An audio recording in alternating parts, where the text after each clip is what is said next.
Centre de formation Doctrine Christo ouvre ses formations à tous. Vous cherchez à découvrir la présence de Christ dans les Écritures? À raviver la foi qui sommeille en vous? Tout comme les disciples sur le chemin d'Emmaüs l'ont vécu. Tel que relaté dans Luc 24h32, ce centre de formation, CF, a pour but de découvrir Christ dans les Écritures. Il est la parole, connaître Dieu, c'est connaître la doctrine de Dieu. C'est l'objectif de cette école. Elle n'est pas destinée à une élite particulière, mais à toutes et à tous qui veulent grandir dans la foi en Christ. Pour chaque âme passionnée par Dieu et sa parole. Notre vision est simple, mais puissante, rassembler l'Église autour des Écritures et former des disciples. Rejoignez-nous pour explorer la profondeur de la doctrine divine lors de nos cours les mercredis de 21h à 22h. C'est ici que commence votre voyage vers une foi plus profonde et une compréhension plus claire de la parole. Nous sommes joignables au appel WhatsApp, plus 33 07 55 88 54 19, ou via notre site internet, www.doctricristo.com. Nos formations se font en ligne. Centre de formation Doctrine Christo, une école accessible à tous.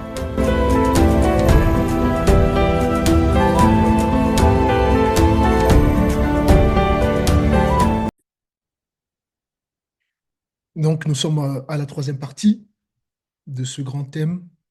Et j'espère que depuis que nous avons commencé ce thème, vous avez été bénis. J'espère que vous avez commencé par comprendre les choses. J'espère que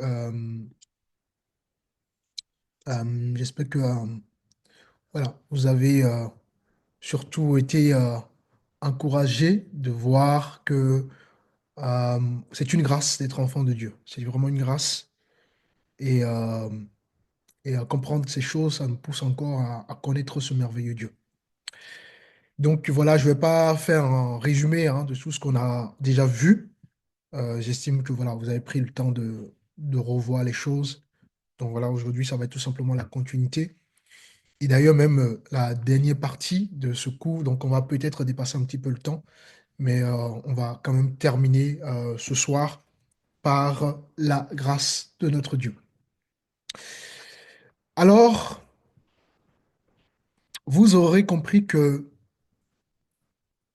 Dieu sauve, n'est-ce pas, selon son choix et non selon les efforts humains.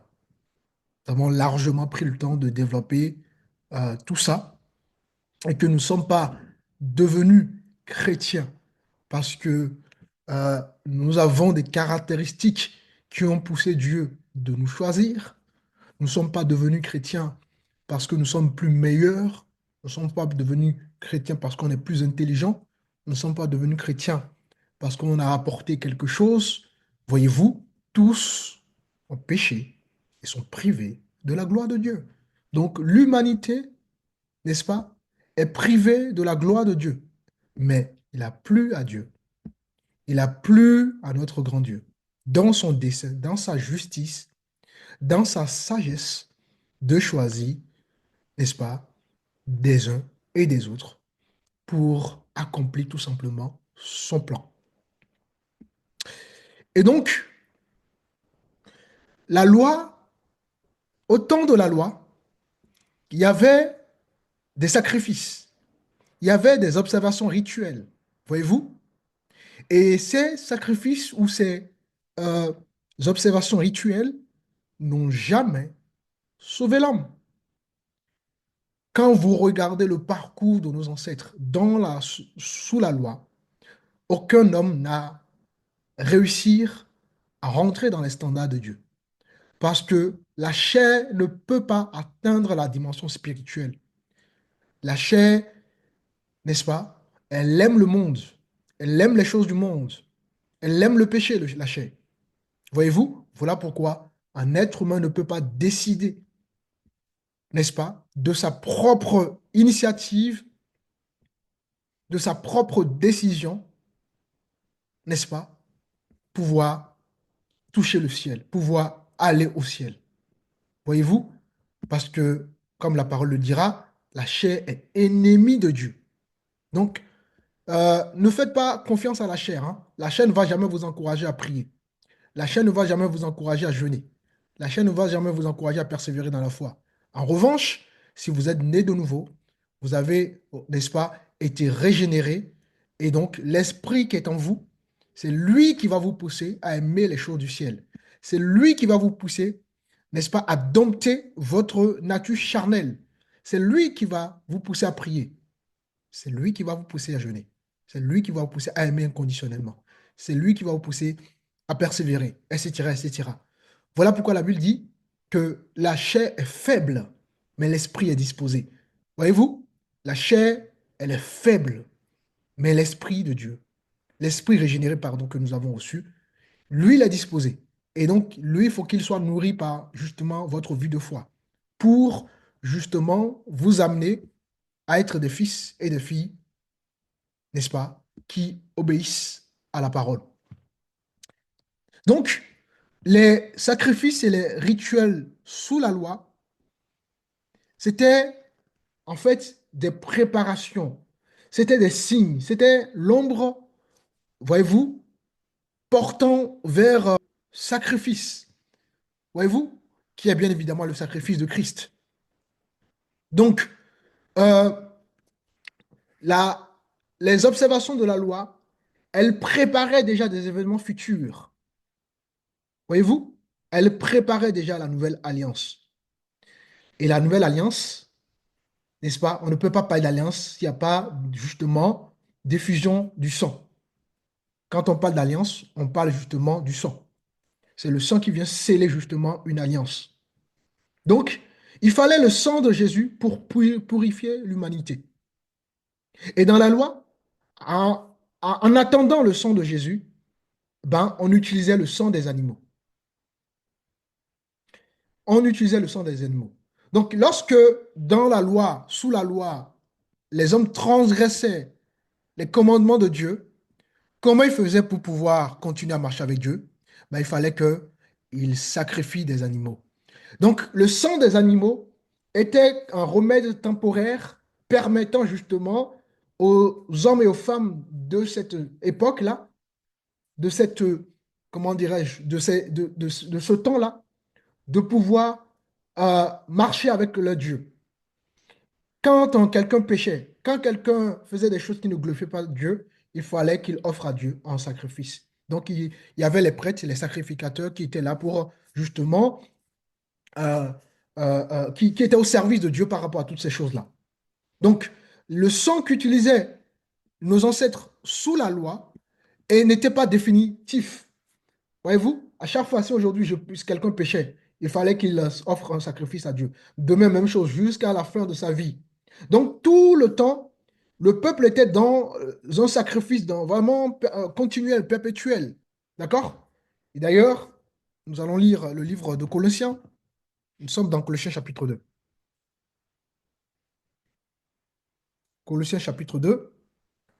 Euh, on va lire le verset 16 et le verset 17. Que personne ne vous juge au sujet de manger ou du boire, ou au sujet d'une fête, d'une nouvelle lune ou des sabbats. C'est l'ombre des choses à venir, mais le corps est un Christ. Amen. 16 et 17. Amen. Donc, ici, ouais, la Bible ne peut pas être plus claire que ça. Les sacrifices et les rituels sous la loi, c'était quoi? À la fin, justement, de ce verset, on nous dit, c'était l'ombre des choses à venir. Mais le corps est en Christ. On va essayer de, de pousser notre compréhension, notre réflexion sur ce verset-là pour bien comprendre vraiment ce verset très profond. Et si vous comprenez ça, vous sortez vraiment de la religion, vous sortez vraiment du ritualisme, vous sortez vraiment euh, voilà, vous sortez vraiment de tout ce qui nous maintient encore éloigné du Seigneur. Alors, ici, ce verset explique que les rites de la loi mosaïque, et vous savez ce que c'est que la loi mosaïque, c'est la loi de Moïse. La loi qu'a donnée, donc, quand on dit la loi de Moïse, c'est pas que Moïse a inventé la loi, c'est parce que la loi lui a été remise comme la loi, Jean le dira, hein, la loi est venue par Moïse et la grâce est venue par Jésus. Donc, Moïse est l'intermédiaire par lequel Dieu a transmis la loi, mais ce n'est pas lui qui a inventé la loi. Et donc, euh, on voit que les rites et les sacrifices qui étaient opérés sous la loi, notamment les sabbats, les fêtes juives, parmi les fêtes juives, euh, on a, il y a toutes les fêtes juives d'ailleurs c'était prophétiques, hein. On avait 7 fêtes de l'Éternel sous la loi, notamment la fête de la Pâque. La Pâque, c'était prophétique, hein. La Pâque, c'était prophétique. Ça annonçait quelque chose qui allait venir, qui allait venir. Et la Pâque se célébrait sous la loi le 14e jour du mois de Nissan, c'est-à-dire, euh, comment ça s'appelle? Je crois que ça doit être le mois d'avril. Et la Pâque, sous la loi, symbolisait déjà, n'est-ce pas, la délivrance, hein. La délivrance, comme la Pâque a été la délivrance du peuple Israël, la Pâque est pour nous, en tant que chrétiens, notre délivrance. Donc la Pâque, sous la loi, c'était prophétique. Ensuite, il y avait une autre fête qu'on appelait la fête des pains sans levain, hein. Et cette fête-là se célébrait justement le lendemain de la Pâque. Et cette fête-là se célébrait 7 jours. Donc, la fête de la Pâque, c'est le 14. La fête des pains sans levain commençait donc le 15 au 21, puisque c'est 7 jours, voyez-vous, dans le même mois, donc le mois de Nissan. Et durant ces 7 jours-là, euh, les Israélites, le peuple de Dieu, mangeaient du pain sans le levain. Le levain, ça représente le péché. Donc, vous voyez, ça représentait déjà la vie nouvelle que nous devons avoir, une vie sans le péché. Et ça commémorait justement leur sortie de l'Égypte, puisque comme la Pâque, ça représente la délivrance, leur sortie de l'Égypte, ben, la Pâque des pains sans levain vient pour commémorer justement leur sortie de l'Égypte.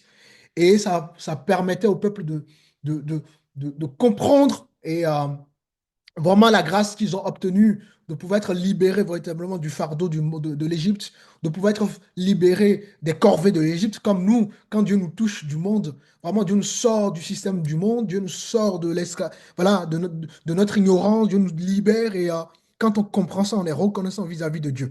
Donc voilà, cette fête-là, elle était là pour pousser l'homme à désirer les choses spirituelles et à s'éloigner justement du péché.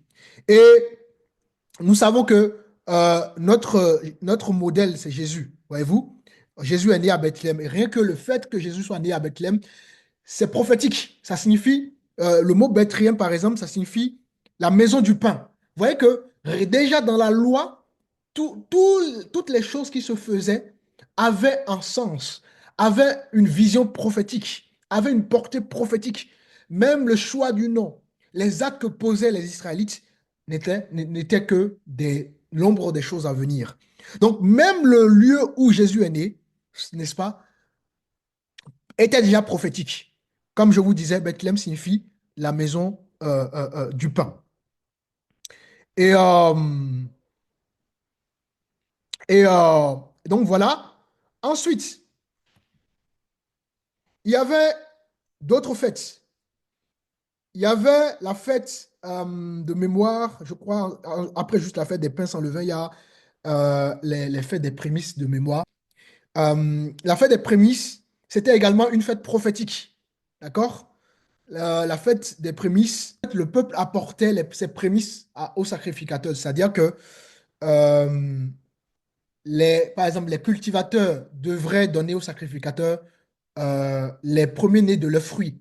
Les éleveurs devaient donner le premier-né de leur troupeau. Vous voyez, on donnait à Dieu la première chose, hein. C'est vraiment prophétique.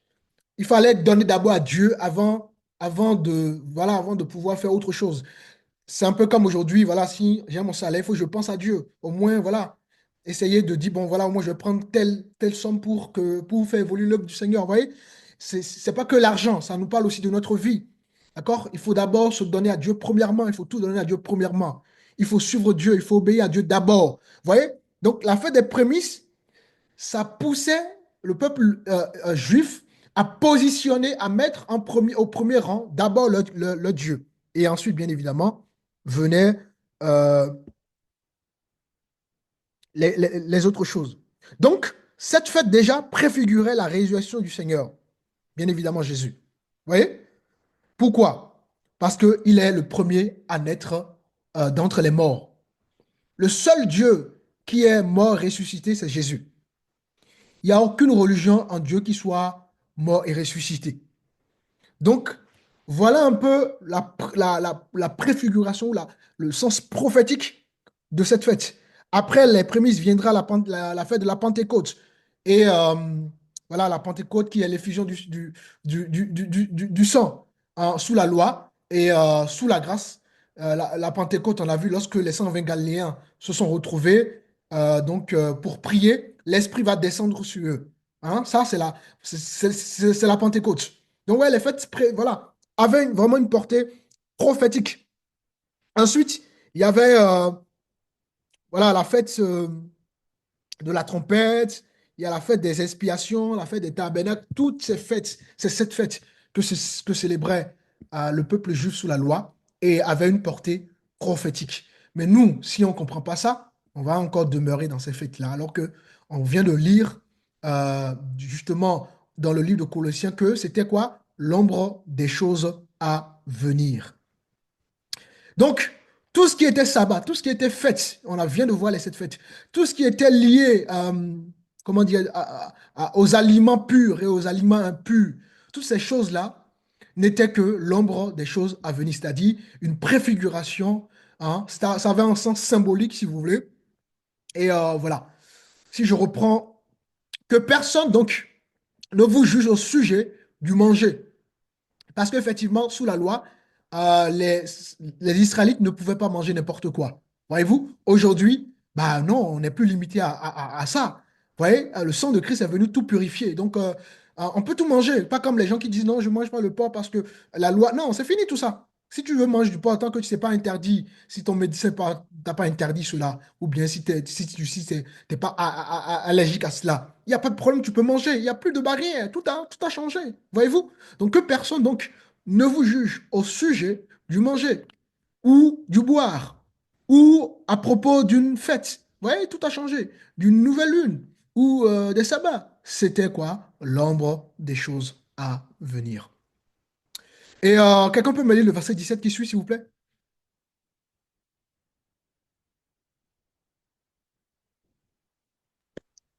C'était l'ombre des choses à venir, mais le corps est en Christ.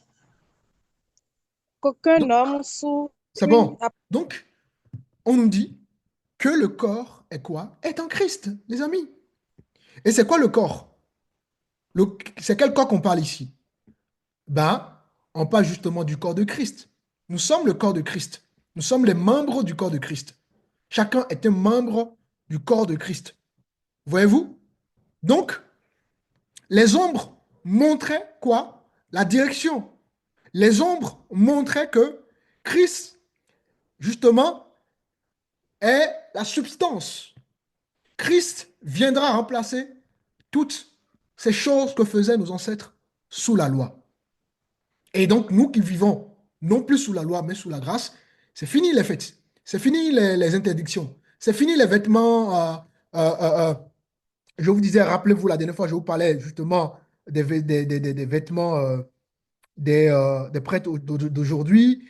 Et je vous disais que ces vêtements-là, en réalité, c'était des vêtements euh, que portaient, voyez-vous, les sacrificateurs à cette époque-là. Les sacrificateurs devaient porter des vêtements et rien que leurs vêtements étaient prophétiques. Tout ce qu'ils portaient à l'époque, c'était prophétique. C'est fou, hein, quand même. Nous avons un Dieu trop fort. Un Dieu trop fort, les amis. Tout était prophétique. Dieu n'a rien fait par hasard, mes amis. Et Dieu ne fait rien par hasard, les amis. Et vous devez comprendre ces choses. Vous devez comprendre ces choses. Dieu ne fait rien par hasard. Rien. Et si vous ne comprenez pas ça, vous aurez du mal à avancer avec Dieu. Donc, les vêtements que portaient les prêtres déjà dans la loi étaient symboliques. Voyez-vous, il y a tous les différents, parce qu'il y avait différents vêtements, tous ces vêtements-là avaient un sens prophétique. Un peu comme les actes que posait le peuple de Dieu sous la loi avaient un sens prophétique. Hein. Les fêtes avaient un sens prophétique, les sacrifices avaient un sens prophétique. Mais pareil, les vêtements avaient, quant à eux aussi, un sens prophétique. Maintenant, est-ce qu'on a encore besoin de porter ces vêtements-là? Ben non. Ben non. Donc, c'est très important que vous puissiez comprendre ces choses. Ensuite, nous sommes dans Hébreux chapitre 10. Quelqu'un peut me lire le verset premier.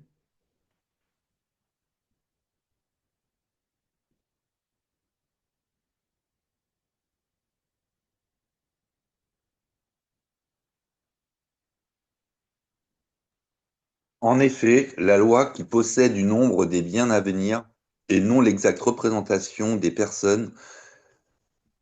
choses, pardon, ne peut jamais, par les mêmes sacrifices qu'on offre perpétuellement, chaque année amener les assistants à la perfection. Vous voyez que la Bible ne peut pas être plus claire que ça? Est-ce que la parole peut être plus claire que ça?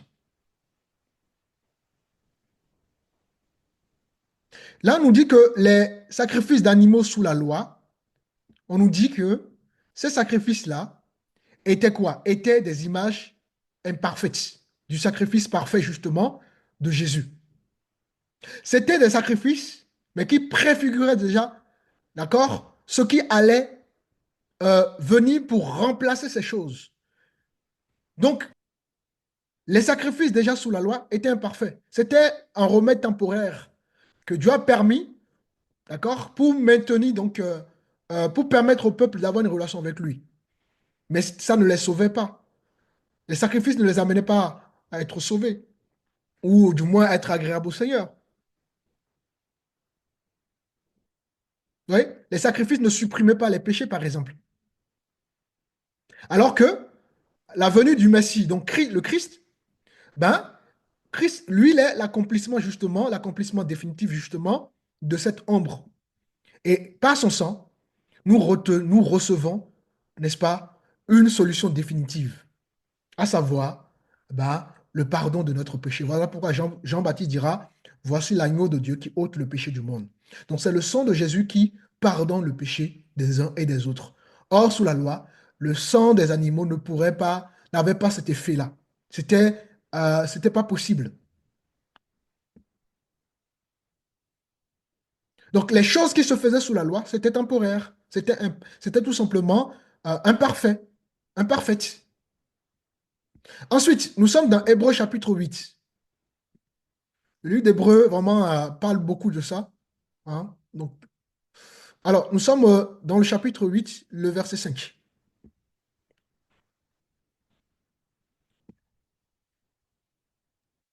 Lesquels célèbrent un culte, image et ombre des choses célestes.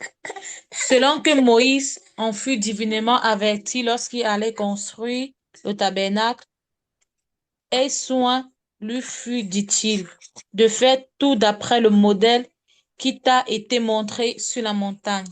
Donc, on nous fait comprendre que comment l'histoire des tabernacles sont venus. Moïse va recevoir des instructions de la part de Dieu pour qu'il construise un tabernacle. Donc, même la construction du tabernacle, hein, ça a été reçu. La matière, le bois qui a été utilisé, chaque centimètre, chaque millimètre, la couleur, tout ce qui a été utilisé a été, comment dirais-je, c'est Dieu qui a donné les instructions de toutes ces choses-là. Même la construction du tabernacle, c'est-à-dire le tabernacle, ça nous parle du temple physique. Le temple physique n'a pas été fait, n'est-ce pas, selon la pensée de l'homme. Voyez-vous, c'est Dieu qui a révélé la construction du tabernacle à Moïse. Et ça, c'est un tabernacle terrestre. Le temple était terrestre, c'était un lieu physique. Et on nous dit que ce tabernacle-là, ça représentait déjà quelque chose de spirituel. C'était un modèle. Hein. Dieu a montré le modèle céleste à Moïse pour que ce modèle céleste soit réalisé physiquement. Et le culte qui était justement euh, célébré dans ce tabernacle-là, ben, on a déjà vu, hein, selon tous les différents versets que nous sommes en train de lire depuis, ben, ce culte-là, c'était quoi? C'était une copie, c'était une image du véritable euh, sanctuaire céleste. Comme par exemple, si on prend par exemple l'agneau qu'utilisait le peuple israélien pour le sacrifice, vous voyez, l'agneau, ça représentait déjà le Christ. Donc l'agneau avait une signification spirituelle de Christ qui n'était pas encore manifesté, mais qui allait venir. Vous prenez par exemple le pain sans levain, hein, ça nous parle déjà de la vie du croyant sans, ou bien du chrétien sans le péché. Vous voyez, chaque élément avait un sens, avait une portée prophétique, avait justement un enseignement derrière. Donc, toutes ces choses, que ce soit le tabernacle, le culte, c'était une copie des choses, d'accord, c'était pas l'original en fait. Une copie, c'est pas l'original, vous voyez? C'est juste une copie. Donc, tout ce que Moïse a bâti euh, sur terre, notamment le tabernacle, ben, ça reflétait justement la réalité spirituelle dans le ciel. D'ailleurs, on va comprendre le chapitre prochain. Regardez. Nous sommes dans le chapitre 9, toujours de Hébreu. Hein. Et cette fois-ci, on va lire le verset 23 et le verset 24. Il était donc nécessaire, puisque les images des choses qui sont dans les cieux devaient être purifiées de cette manière, que les choses célestes elles-mêmes le fussent par des sacrifices plus excellents que cela. Car Christ n'est pas entré dans un sanctuaire fait de mains d'hommes en imitation du véritable, mais il est entré dans le ciel même afin de comparaître maintenant pour nous devant la face de Dieu. Amen. Alors ici, Dieu lui-même va autoriser, n'est-ce pas, que les choses qui étaient au ciel, les choses qui étaient spirituelles soient représentées physiquement, d'accord, pour mieux parler à l'homme. Maintenant, il y a malheureusement des gens qui vont prendre ça pour dire que, voilà, si Dieu a permis que le tabernacle céleste soit représenté, donc on peut adorer des objets. Non, ça c'est autre chose, c'est un autre débat. D'accord? Mais Dieu va permettre que le sanctuaire spirituel céleste soit représenté pour plus parler à l'homme. Et donc, il était donc nécessaire que les images des choses qui sont dans les cieux fût purifié de cette manière, mais les choses célestes elles-mêmes le sont par les sacrifices supérieurs à ceux-là. Car Christ n'est pas entré dans un sanctuaire fait de mains d'hommes, figure du véritable, mais dans le ciel même, afin de comparaître maintenant pour nous devant la face de Dieu. Alors, encore une fois de plus, on voit que la loi, le temple, les sacrifices étaient quoi? Des figures temporaires. Hein? C'est surtout ça que ces différents versets que nous sommes en train de lire, voilà, c'est sur ça que ces versets-là s'appuient. Hein? Le temple, que ce soit le temple, que ce soit les sacrifices, euh, euh, que ce soit voilà, les lois, tout ça, c'était temporaire. Ouais. Christ ne peut pas vivre dans ce qui est fait d'homme. Lui, il vit voilà, dans la réalité céleste. Parce que lui, il est le vrai prêtre. Mais le souverain sacrificateur à l'époque, sous la loi, lui représentait Christ, mais il n'était pas le vrai prêtre.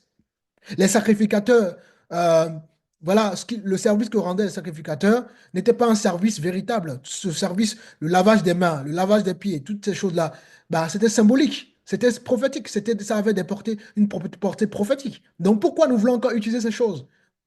Vous voyez? C'était l'ombre des choses à venir. L'ombre n'est pas la réalité. Voyez-vous? L'ombre, c'est un symbole, c'est un voilà. Or, par exemple, si nous voulons, par exemple, si vous voulez, euh, l'ancienne alliance, c'est l'ombre. Les sacrifices, le culte, le tabernacle, tout ce qui était fait dans l'ancienne alliance, c'est l'ombre. Maintenant, nous qui sommes sous la nouvelle alliance, ben, nous sommes dans la réalité. On n'est plus dans l'ombre. Vous voyez? L'ancienne alliance, c'était les symboles. Maintenant, nous qui sommes dans l'alliance, ben, on est dans l'accomplissement justement des symboles. L'ancienne alliance, le tabernacle était terrestre. Maintenant, nous qui sommes sous la loi, ben, le tabernacle devient justement le sanctuaire sélect de Dieu. Vous voyez?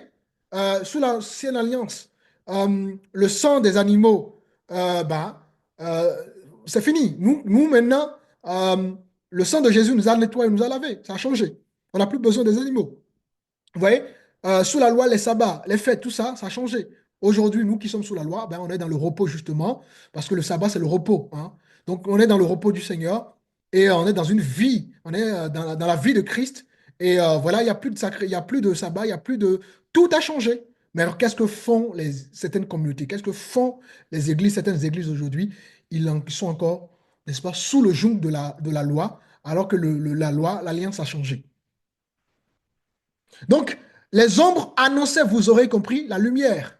Les ombres sont des symboles qui préparaient déjà la substance. Voyez-vous? Et cette substance, bah, c'est Christ, c'est notre Seigneur. Donc, comprenez que euh, l'Israël, dans la nouvelle alliance, n'est plus Israël dans la chair. Israël devient donc un acte, comment dirais-je, quelque chose de spirituel. Vous voyez? D'ailleurs, on a déjà vu dans Romains chapitre 9, du verset 4 au 6, que Paul va rappeler justement les privilèges voilà, qui ont été confiés justement à Israël dans la chair, en parlant des oracles, des alliances, de la loi, des promesses, des patriarches, et même le Messie lui-même vient de cette nation-là. Vous voyez? Et Paul va justement affirmer que le salut vient des Juifs. On a déjà vu toutes ces notions-là. Le salut vient d'eux. Attention, c'est pas parce qu'on quand on dit parce que malheureusement aussi là, les gens ont tordu le verset. Quand on dit que le salut vient des Juifs, ça ne voudrait pas dire que parce que malheureusement les gens ont compris ce verset à tort, hein. Cela ne voudrait pas que le salut passerait par les Juifs. Non, c'est pas ce que ça veut dire. Voyez? On dit que le salut vient du peuple juif. Pourquoi? Parce que justement, Jésus lui-même est issu justement de ce peuple-là. Donc, si quelqu'un croit en Dieu, il est greffé à Israël spirituel et non plus Israël dans la chair. Donc, le peuple juif demeure bien évidemment le point de départ, puisque tout a commencé avec eux. Mais le peuple juif n'est pas la fin. Et c'est ce qu'il faut comprendre. Vous voyez? La nouvelle alliance ouvre, ou si vous voulez, élargit justement euh, voilà, la voie aux autres nations. La nouvelle alliance permet aujourd'hui aux nations païennes de rentrer aussi dans l'alliance. L'alliance n'est plus fermée.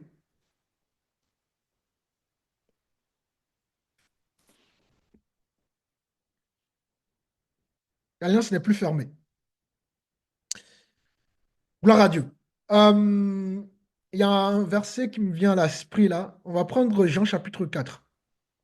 Un verset très très profond. Le verset 23 et le verset 24. Jésus lui-même, hein, on va voir ce que Jésus va dire lui-même.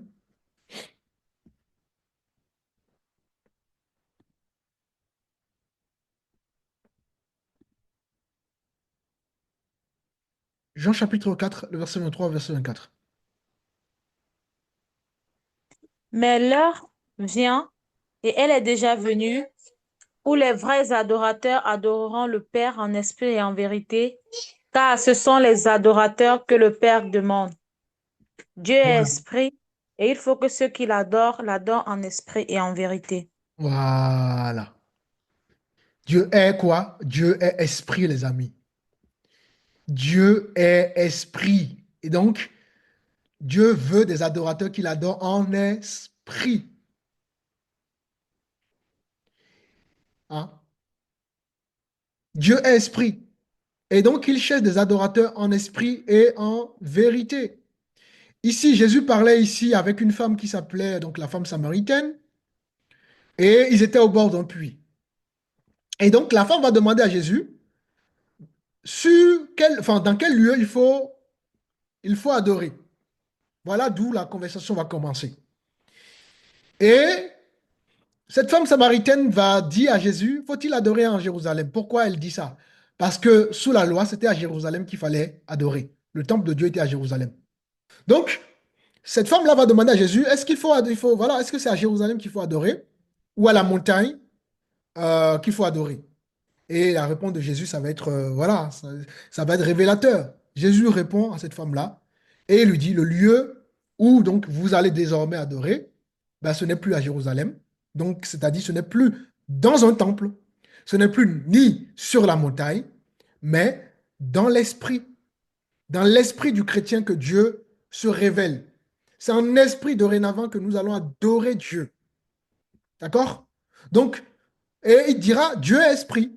Il va continuer sa discussion en disant, ben, Dieu est esprit. Donc, Dieu est esprit, ça signifie qu'il n'est pas justement limité par un lieu ou par une forme ou par un rite visible. Il n'y a plus de besoin de dire, bon, il faut absolument qu'on aille à tel endroit pour adorer Dieu. On peut adorer Dieu n'importe où. Alors que sous la loi, pour adorer Dieu, il fallait aller à Jérusalem. Il fallait surtout aller dans le temple. Aujourd'hui, l'église, le lieu importe peu. L'église peut se réunir en ligne, partout où, n'est-ce pas, on a la possibilité d'être ensemble, ben on sera ensemble. Vous voyez? Donc, Dieu n'est plus limité. Dieu n'est plus uniquement focalisé à un endroit précis. Tout a changé. Et il continue avec cette femme en disant, euh, que les vrais adorateurs, voilà, vont adorer quoi? En esprit. Donc, ça veut dire que quand on est touché par le Seigneur, quand un chrétien est touché véritablement par le Seigneur, il doit adorer Dieu avec son cœur et non avec ses œuvres. Vous voyez? Il doit adorer Dieu sous la conduite du Saint-Esprit. Il doit adorer Dieu non plus par les gestes extérieurs, mais il doit adorer Dieu par la foi. Donc, ce simple verset nous révèle maintenant la configuration, la nouvelle configuration de l'Église, la nouvelle configuration d'une marche avec Dieu. Ça change. Dieu n'est plus limité. Et nous, maintenant, nous ne devons plus donc nous limiter à adorer Dieu à un lieu précis. Nous devons être capables d'adorer Dieu par la foi et dans le cœur, et non plus par les œuvres, et non plus par le ritualisme, etc., etc. Et ensuite, il rajoute en disant que voilà, les adorateurs l'adoreront en vérité. C'est important ça, adorer en vérité. Ça veut dire que voilà, les chrétiens sont appelés à adorer avec révélation. D'accord? Celui qui vit sa vie de foi par le ritualisme, c'est quelqu'un qui n'a pas la révélation. Il n'a pas la révélation de Jésus. Parce que Jésus, justement, est la vérité. D'ailleurs, on va prendre Jean 14, le verset 6. Jésus lui dit, je suis le chemin, la vie, je suis le chemin, la vérité et la vie. Nul ne vient au Père que par moi. Donc, vous voyez, la vérité dont Jésus était en train de parler à cette femme samaritaine, c'était Jésus. Il est la vérité. Donc, dorénavant, nous n'avons plus besoin de temple. Dorénavant, nous devons adorer Dieu sans limitation. Nous devons adorer Dieu en esprit et nous devons adorer Dieu en vérité. Donc, de quelle vérité on parle? Bien évidemment, de la révélation de Jésus. Parce que Jésus incarne la vérité. Donc, notre foi n'est plus basée sur autre chose que Jésus. Notre foi est basée sur Jésus. C'est pour ça que, comme Marc le dira, hein, si celui qui croira sera sauvé, mais celui qui ne croira pas sera condamné. Celui qui ne croit pas en Jésus, ben, il va être condamné. Parce que maintenant, il est le chemin. Ce n'est plus tout chemin mène à Rome. Vous voyez? Il est le seul chemin qui amène au salut. Pour être sauvé, il faut accepter le Seigneur. Donc, vous aurez compris, l'adoration véritable ne se mesure plus par la beauté d'un chant, hein. L'adoration véritable ne se mesure plus par la grandeur d'une salle. L'adoration véritable ne se mesure plus par la manière dont nous nous habillons. Attention, on peut s'habiller. Il n'y a pas de problème si un prêtre porte des soutanes et est dans la vérité. Gloire à Dieu, d'accord? On va pas lui. Tant qu'il y a la vérité, il n'y a pas de souci. Mais il ne faut pas que, d'accord, les vêtements soient un frein, soient un obstacle, soient une barrière. Hein. Donc, donc, voyez-vous, voilà, l'adoration véritable ne se mesure plus par le jeûne, par le ritualisme. Voyez-vous, l'adoration, n'est-ce pas, devient du coup une sincérité de cœur, un cœur rempli de l'esprit. L'adoration devient une obéissance. L'adoration, d'accord, devient une vie de foi. C'est ça ce que Jésus était en train d'expliquer à cette femme samaritaine. Voyez-vous? Mais les gens ne comprennent pas. Maintenant, nous allons rentrer dans la question légitime qu'on peut se poser. Et pour continuer donc notre enseignement toujours sur le thème d'aujourd'hui, on peut se demander, bon, si l'évangile du coup est pour le juif d'abord, ben, pourquoi beaucoup de juifs rejettent Jésus? Ben, nous avons la réponse dans Romains chapitre 9. Pourquoi aujourd'hui on constate que les juifs rejettent Jésus? Ben, nous sommes dans Romains chapitre 9. On va lire à partir du verset 30. D'accord? Rappelez-vous, on avait découpé donc section par section. Aujourd'hui, donc, on va continuer donc, la section sur ça. On va prendre à partir du verset 30 qui répond justement à cette question légitime. Pourquoi les Juifs rejettent Jésus? Alors, le verset 30 dit ceci. Que dirons-nous donc? Les païens qui ne cherchent pas la justice ont obtenu la justice qui vient de la foi. Verset 31. Tandis qu'Israël, qui cherche une loi de justice, n'est pas parvenu à cette loi. Vous voyez? Beaucoup de chrétiens, beaucoup de juifs rejettent Jésus parce qu'ils sont encore quoi? Dans la loi, dans les œuvres. Or, pourquoi le chrétien, lui, il rentre justement dans le plan de Dieu? Parce que lui, il rentre par la foi. Et c'est ce qui manque justement aux juifs, d'accord? Ils ne saisissent pas les choses par la foi. Ensuite, le verset 32. Pourquoi? Parce qu'Israël l'a cherché, non pas par la foi. Vous voyez? Au lieu qu'Israël cherche Jésus par la foi, ben, Israël fait quoi? Mais comme provenant des œuvres. Donc Israël cherche Jésus par les œuvres. Donc pas les privilèges qu'ils ont reçus. Or, nous venons de voir que les privilèges qu'ils ont reçus étaient quoi? L'ombre des choses à venir. Vous voyez, le culte a changé. La loi a changé. Les fêtes ont changé. Tout cela était prophétique. Tout a changé. Maintenant, Israël devrait en réalité chercher son Dieu par la foi, ce qu'il ne fait pas. C'est pour ça que beaucoup de Juifs, justement, rejettent Jésus. Vous voyez? Et si on continue, ils se sont heurtés à la pierre d'achoppement. Le verset 33. Selon qu'il est écrit, voici, je mets en Sion une pierre d'achoppement et un rocher de scandale. Et celui qui croit en lui ne sera point confus. Donc, ce qui se passe avec Israël, c'était déjà prophétique. C'était déjà un dessein de Dieu. Dieu l'a permis. Rappelez-vous, lorsque Dieu a voulu libérer le peuple de Dieu, qu'est-ce qu'il fait? Il endurcit le cœur de Pharaon. Il fallait que le cœur de Pharaon soit endurci.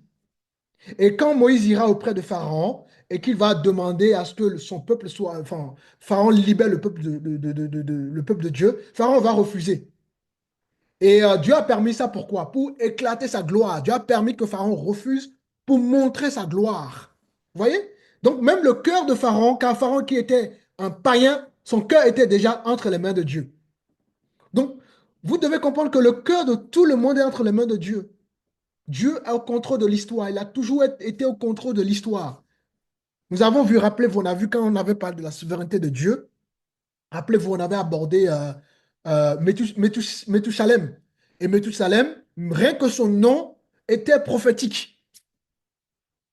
Et rien que à travers de la vie de cet homme-là, Dieu a contrôlé l'histoire au travers de la vie de cet homme-là. Donc Dieu a contrôlé tout. Et le rejet massif du peuple Israël, c'était déjà prophétisé. Et c'est ce que Paul rappelle dans le verset 33. Voici, je mets en Sion une pierre d'achoppement, voyez-vous, et celui qui croit en lui ne sera point confus. Donc, Paul parle ici des païens qui, eux, n'ont pas reçu le privilège de la loi, qui, eux, n'ont pas reçu le privilège comment ça s'appelle, des promesses. Voyez-vous? C'est-à-dire, ils n'ont pas reçu l'héritage d'Israël dans la chair. Et Paul dit que ces païens n'ont pas reçu ça, mais ils ont été justifiés par la foi en Christ, simplement en croyant à la grâce. Et c'est comme ça que nous, les païens, nous sommes rentrés dans l'alliance. Et ensuite, Paul va s'adresser, il va parler d'Israël, il va expliquer le pourquoi Israël massivement rejette Jésus, parce qu'il cherche justement à se justifier par la loi, par les œuvres. Vous voyez? Israël est encore dans le passé. Et c'est pour ça qu'Israël est à côté de la grâce. Et Paul ensuite parlera de la pierre d'achoppement. Évidemment, la pierre d'achoppement, ça désigne Jésus lui-même. Hein, d'accord? Et euh, n'oublions pas que le peuple de Dieu, il connaissait toutes les prophéties par cœur. Et pourtant, ils sont passés à côté de la prophétie quand Jésus était né de Marie. Ils sont passés à côté. Ils attendaient le Messie, un Messie glorieux. Ils attendaient que le Messie vienne, je ne sais pas comment, de façon glorieuse, mais le Messie était né sous leurs yeux, a grandi sous leurs yeux, mais ils sont passés à côté. Pourquoi? Parce qu'ils étaient dans la chair. Vous voyez? Et c'est comme ça ils ont rejeté le Messie crucifié. Parce ils pensaient que quand la venue du Messie allait justement les libérer du joug des Romains, parce qu'à l'époque, le peuple juif était sous la domination des Romains.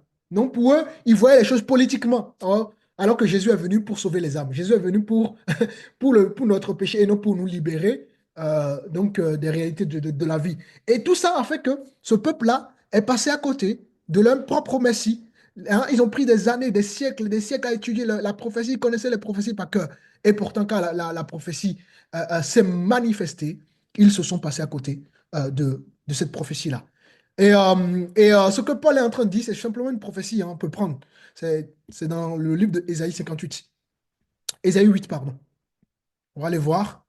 C'était déjà une prophétie qui avait été déjà donnée. Et cette prophétie-là va s'accomplir dans le rejet massif, justement, du peuple juif. Alors, Ésaïe 8, le verset 14.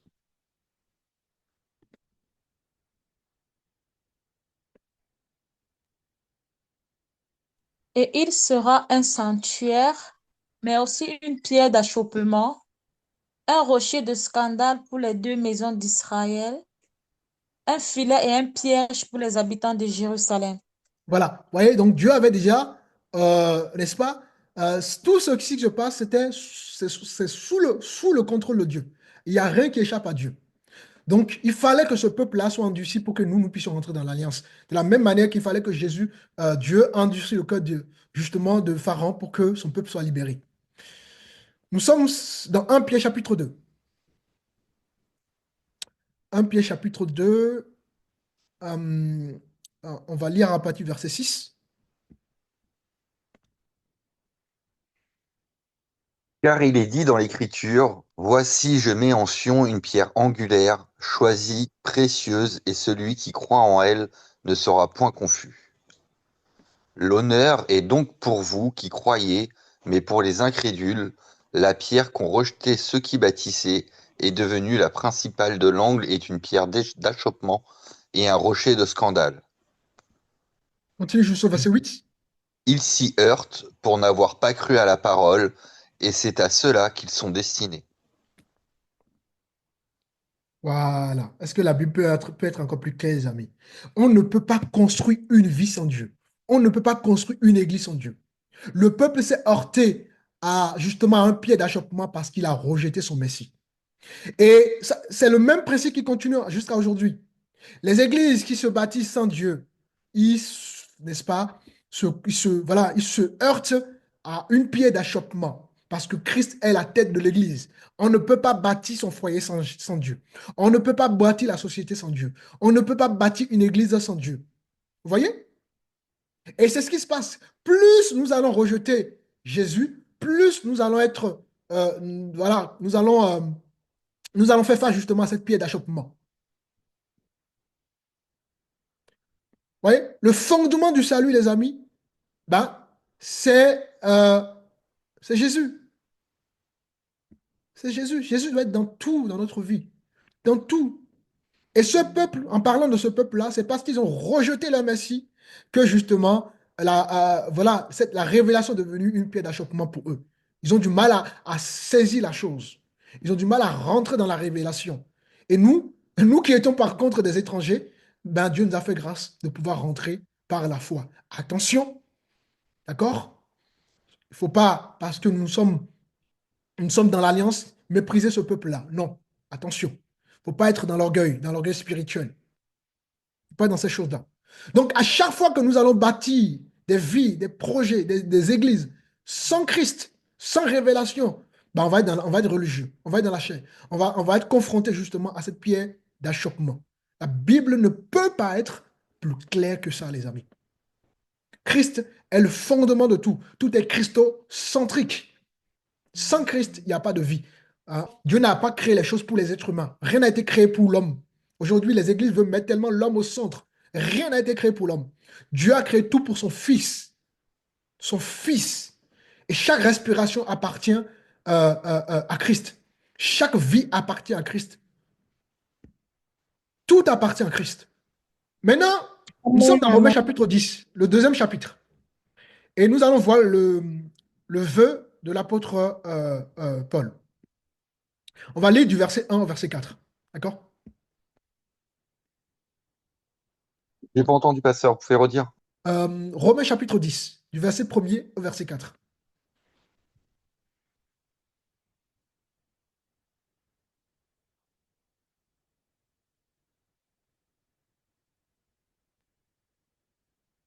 Père, le vœu de mon cœur et ma prière à Dieu pour eux, c'est qu'ils soient sauvés.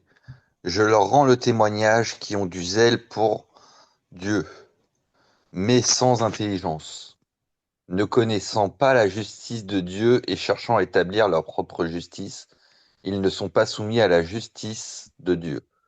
Car Christ est la fin de la loi pour la justification de tous ceux qui croient. Amen. Waouh! Dans ces 4 versets que nous venons de lire, tout l'enseignement qu'on est en train de vivre du début jusque là, tout est résumé là, en 4 versets. Il dit ici qu'il veut que son peuple soit sauvé, c'est-à-dire tout Israël dans la chair soit sauvé. Vous voyez? Donc, évidemment, ici, l'apôtre Paul ne parle pas d'un salut politique. Hein? Ici, l'apôtre Paul parle bien évidemment d'un salut éternel, pas d'un salut politique. Et il dit que son vœu, c'est que son peuple soit sauvé. Donc, le cœur de l'apôtre Paul saignait. On a déjà vu dans le chapitre 9, d'accord? Qu'il voulait, même si c'était possible, qu'il soit maudit à la place de son peuple pour que son peuple soit sauvé. Il était prêt à ça. Donc, son cœur saignait pour Israël. Selon la chair, hein, j'insiste beaucoup là-dessus. Son cœur saignait pour ce peuple-là. Pourquoi? Parce que ce peuple-là possédait la loi, possédait vraiment tous les privilèges. Et, il aurait voulu que son peuple comprenne que les choses ont changé, qu'il fallait saisir les choses par la foi. Mais ce peuple-là est passé à côté de son sauveur. Ce peuple-là est passé à côté du sauveur. Et ensuite, il va dire quelque chose de très fort. Il dit que ce peuple-là a un zèle sans intelligence. Alors, pour bien comprendre l'intelligence dont parle l'apôtre Paul ici, l'intelligence, en fait, c'est un mot grec qui signifie épignosis, d'accord, en grec, épignosis. Et ça nous parle de la pleine connaissance. Et il dit que ce peuple-là n'a pas la pleine connaissance. C'est-à-dire que il est d'accord que le peuple a la connaissance de la loi, la connaissance des prophètes, la connaissance des promesses, ok, la connaissance des pratiques, il n'y a pas de problème. Mais ce qui manquait à ce peuple-là, c'est la pleine connaissance, c'est-à-dire une compréhension spirituelle des choses qu'il faisait sous la loi. C'est de cette intelligence qu'il parlait. Ce peuple-là ne saisissait pas les choses spirituelles, mais ils étaient encore dans charnel. Ils étaient encore dans les choses charnelles, dans les choses de la chair.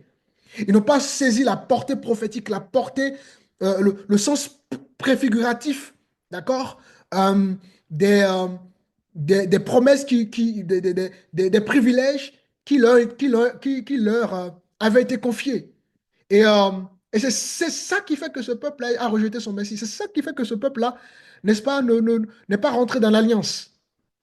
D'accord? Israël, dans la chair, a du zèle, c'est-à-dire Israël était religieux, ils étaient dans la prière, des rites, des observations, etc., etc. Et combien d'églises aujourd'hui sont encore dans ces choses? Donc, ils avaient du zèle pour ça. Combien d'églises ont du zèle? Regardez par exemple la religion. La religion a du zèle au point même que, regardez, je ne vais pas prononcer le nom voilà, vous savez déjà de qui je parle, mais regardez, les gens sont capables, au nom de leur religion, à tuer, C'est terrible. Vous voyez, les gens ont du zèle pour la religion, mais ils n'ont pas du zèle pour la révélation. Les gens ont du zèle, ouais, moi j'aime regarder, regardez par exemple les musulmans. Hein, par rapport à la prière, ils sont tellement disciplinés. Et pourtant, hein, ils sont dans le faux. Pourtant, ils sont disciplinés. Mais nous qui avons la révélation, est-ce que nous sommes disciplinés? Combien de temps nous prions? Combien de temps nous jeûnons? Vous voyez? Donc, on peut avoir du zèle pour les choses religieuses, pour le ritualisme, et ne pas être dans la révélation.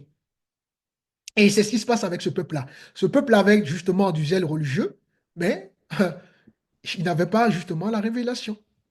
Donc, leur zèle n'était pas éclairé par la foi en Jésus. Et combien ont du zèle, mais un zèle qui n'est pas éclairé par la foi en Jésus? Hein? Combien? Ensuite, l'apôtre Paul parlera de leur propre justice. Ah bah oui, ils cherchent à être justes devant Dieu par justement leurs œuvres et, euh, et leur fidélité à la loi mosaïque, hein, au lieu de recevoir justement la justice comme un don. Donc, Paul dit que le peuple Israël, il rejette massivement leur Messie parce qu'ils sont en train de chercher à être justes devant Dieu par leurs propres œuvres. Et alors qu'on ne peut pas se justifier par nos propres œuvres devant Dieu. C'est Dieu lui-même qui nous justifie. Et c'est toutes ces raisons qui font que ce peuple-là, d'accord, bien que ça fait partie du plan de Dieu, voilà, Dieu l'a permis. euh, voilà. Mais en tout cas, c'est toutes ces raisons qui font que ce peuple-là est éloigné de Dieu. Mais nous, ça nous enseigne, ça doit nous enseigner en réalité. Plus nous allons vouloir faire les choses par nos œuvres, plus, n'est-ce pas, nous allons nous éloigner de Dieu. Donc, la vie de ce peuple et le rejet de ce peuple doit enseigner à l'Église.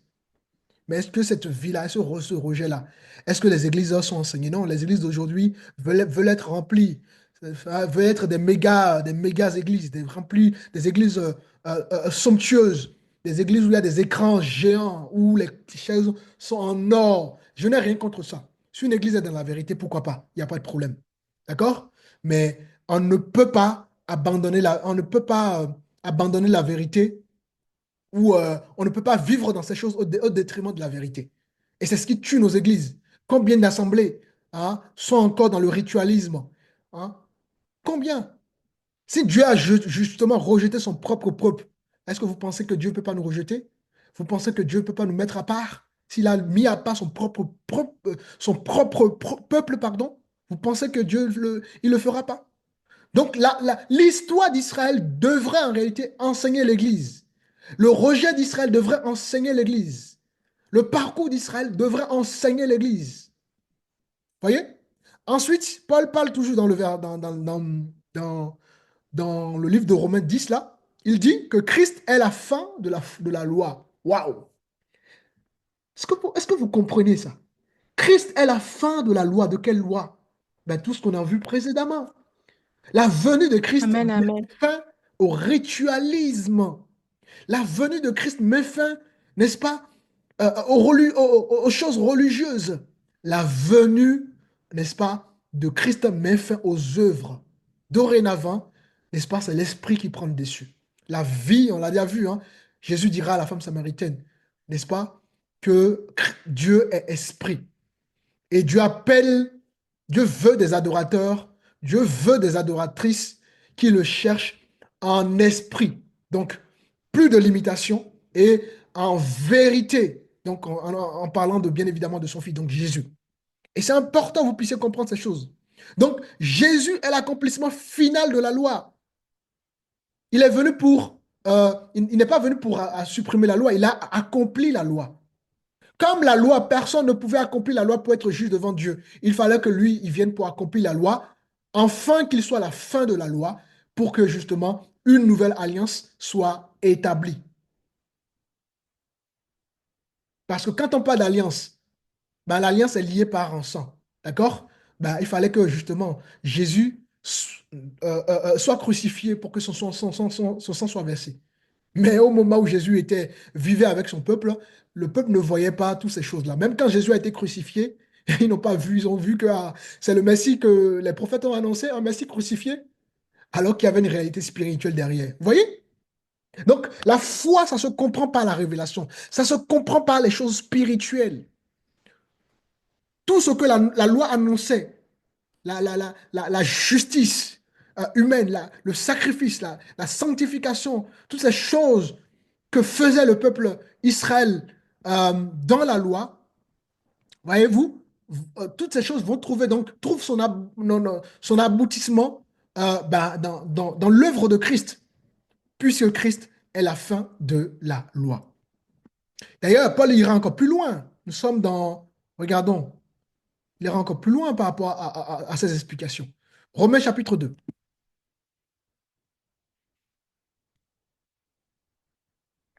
Un instant, je cherche le verset.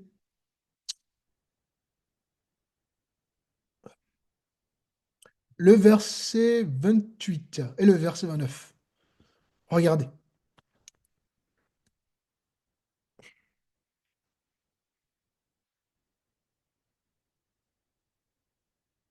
Personne n'a trouvé? Le juif, ce n'est pas celui qui en a les dehors, et la circoncision, ce n'est pas celle qui est visible dans la chair, mais le juif, c'est celui qui l'est intérieurement, et la circoncision, c'est celle du cœur, selon l'esprit et non selon la lettre. La louange de ce juif ne vient pas des hommes, mais de Dieu. Alléluia. Oh les amis, j'aimerais tellement vous Amen, amen. saisir ces vérités. J'aimerais tellement vous saisir ces révélations. J'aimerais tellement vous rentrer dans une dimension spirituelle avec votre Dieu. J'aimerais tellement vous viviez une vie heureuse avec le Christ sans être dans le ritualisme ou dans le légalisme, les amis. La Bible est tellement cohérente si vous mettez l'orgueil de côté, vous mettez le raisonnement de côté, vous mettez la philosophie de côté. Les choses deviennent plus claires, plus limpides à vos yeux. Et là, vous n'avez que la louange pour remerciement. Vous n'avez que l'obéissance pour remerciement parce que vous comprenez, n'est-ce pas, l'amour et la grandeur infinie de Dieu sur votre vie. Rien que le verset 28 de ce chapitre-là nous met les points sur les i. Le juif, ce n'est pas quoi? Celui qui en a l'apparence. Donc, le juif dans la chair, il n'y a plus de juif dans la chair, il n'y a plus d'Israël dans la chair. Parce que Israël, tant qu'il sera dans les œuvres, tant qu'il sera dans les lois, dans le ritualisme, il sera toujours éloigné de son Créateur. Alors nous, qu'est-ce que ça nous enseigne? Le chrétien n'est pas celui qui doit vivre dans l'apparence. Le chrétien, ce n'est pas celui qui prétend être chrétien par des mots. Le chrétien, être disciple du Seigneur, c'est une vie, c'est une conduite, c'est une attitude, c'est une obéissance, c'est une mentalité. À la fois, le juif n'est pas celui qui en a l'apparence. Donc, le juif, éventuellement, ici, on nous parle du juif spirituel. D'accord? Israël est devenu donc un état spirituel. Donc, il n'y a plus d'apparence, il n'y a plus la chair. La chair n'a plus sa place sous la grâce. La chair n'a plus sa place dans la foi. Ainsi donc, Dieu attend de chaque âme, n'est-ce pas, une obéissance, une vie conduite et guidée par le Saint-Esprit. Alors, combien sont des chrétiens aujourd'hui qui vivent encore sur l'apparence? Moi, je suis chrétien. Les gens vont à l'église le dimanche, mais tout au long de la semaine, c'est une autre vie, vous voyez? Il y a une duplicité de vie. Les gens sont hypocrites dans leur vie. Tu ne peux pas prétendre connaître Dieu, aimer Dieu, chercher à craindre ce Dieu-là, et tu continues à vivre dans le mensonge. Tu continues à vivre dans les choses que Dieu n'aime pas. Il faut laisser son cœur à Dieu pour que Dieu transforme le cœur. Hein, c'est possible. Nous sommes des pécheurs. Mais justement, Dieu a touché des pécheurs pour nous transformer. Et donc, si je suis chrétien et qu'au bout de certain temps, il n'y a pas des fruits du royaume qui se manifestent dans ma vie, c'est qu'il y a un problème.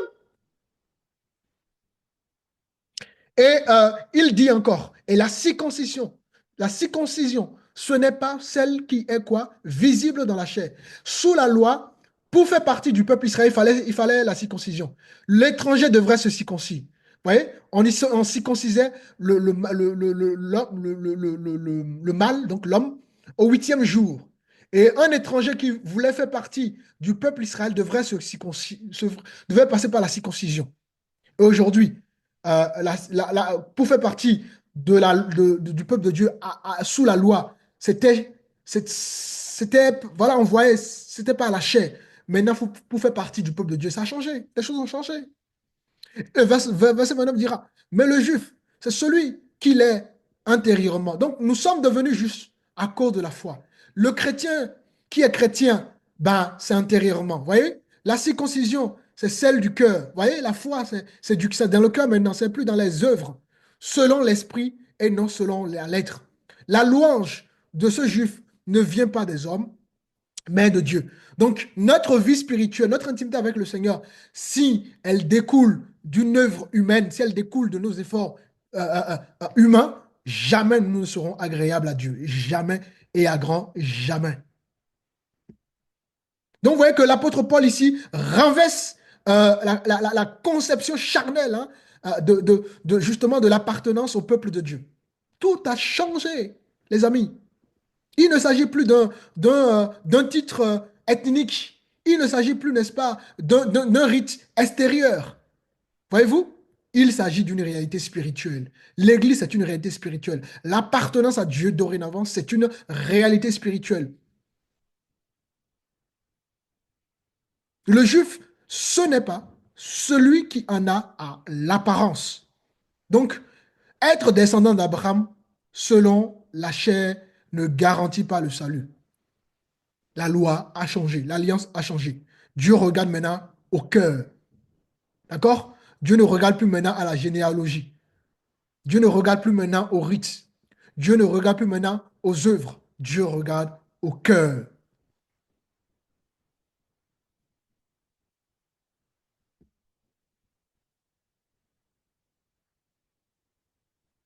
Alors, nous sommes dans Galates chapitre 3. Et comme vous me lire le verset que nous allons lire, hein, va encore confirmer tout ça. Verset 28.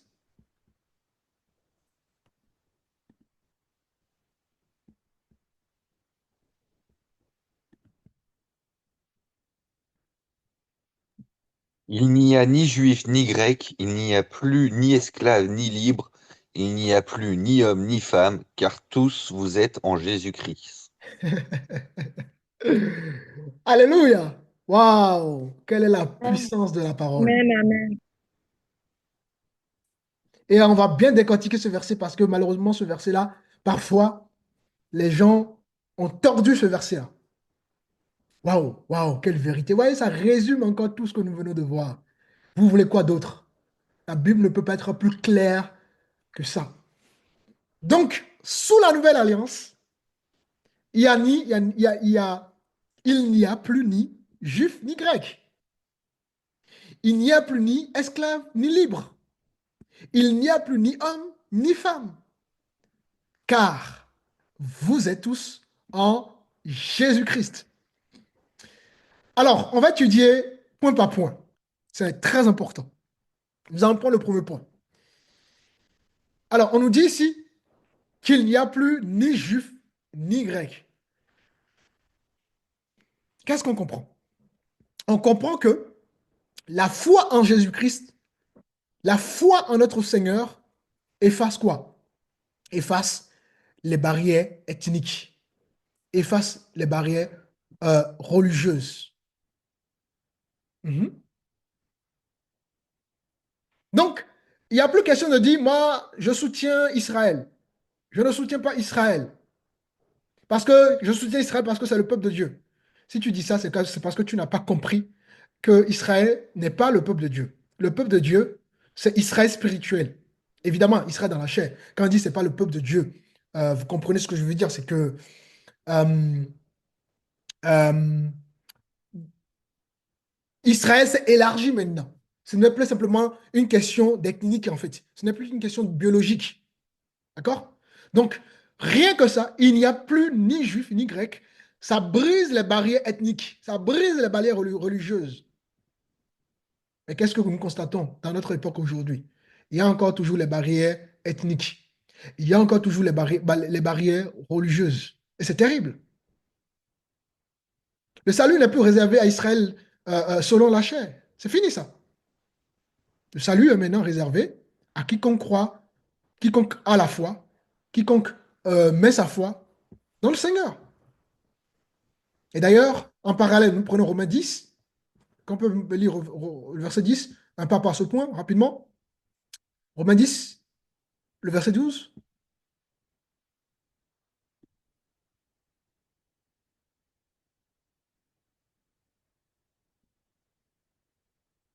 Romains 10, le verset 12.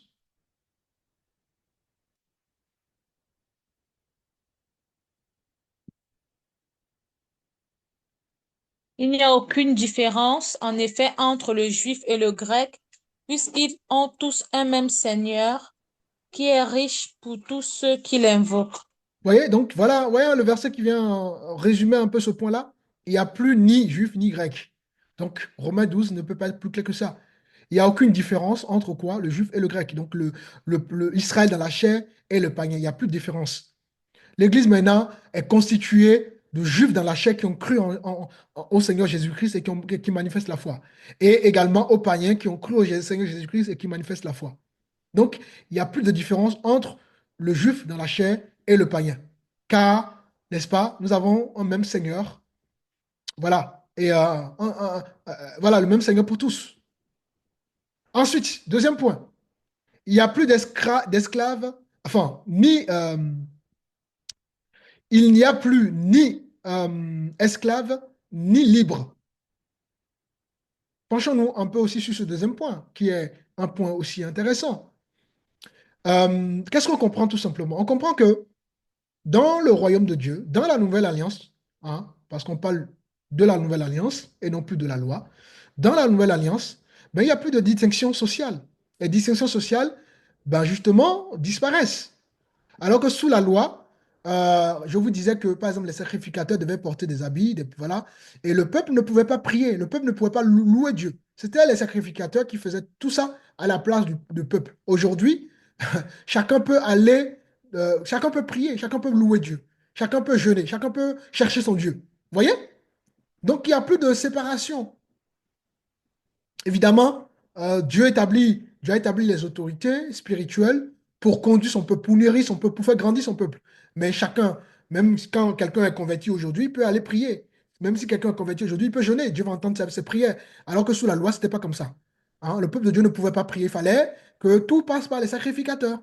Donc tout ça, ça a changé. Vous voyez?